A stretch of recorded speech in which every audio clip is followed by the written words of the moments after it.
Todo na po ang selebrasyon sa Binondo, Maynila para sa Chinese New Year. Maraming tao ang dagsa roon para mamili ng mga pampaswerte at abangan ang Giant Dragon Dance. May news to go, si Lay Alves live. Lay!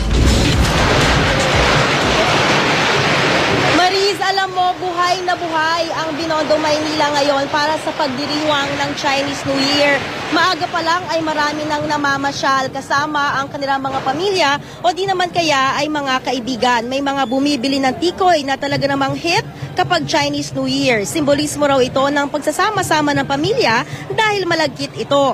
Bukod sa tradisyonal na tikoy, may iba't ibang flavors na ito. At ngayon, may hugis isda pa. Di rin mawawala ang mga bilog na prutas. Iba't ibang klase rin ang mga bentang Lucky Charms, gaya ng Lucky Rice na pangsabit sa pintuan para pumasok raw ang buenas.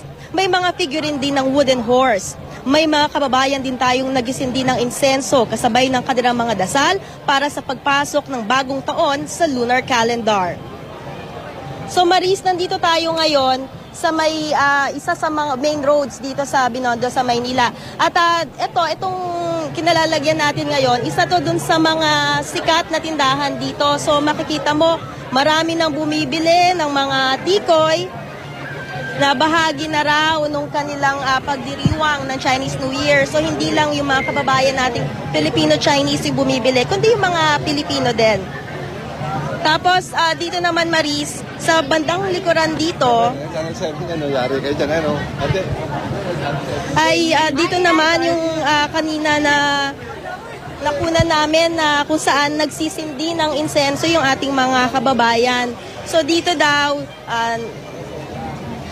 dito inaalay nila yung kanilang mga hiling para sa masaganang bagong taon at para daw sa kanilang mga pamilya.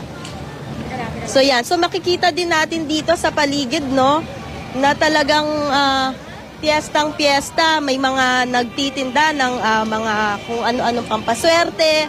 Ito, may mga nagtitinda ng mga lobo.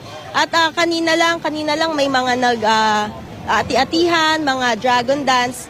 At hanggang mamayang gabi ay tuloy-tuloy itong selebrasyon ng Chinese New Year dito sa Binondo, Maynila. Babalik daw dito mamayang hapon si Manila Mayor Joseph Estrada at mamaya ay magkakaroon ng lion dance at dragon dance ulit at gayon din ang isang grand parade. So mula rito sa Binondo, Maynila, Kong si Patchay, Sinyan Kuala. Balik sa iyo, Maris. Sheshe at Sinyan Kuala rin sa'yo, Lay Alves.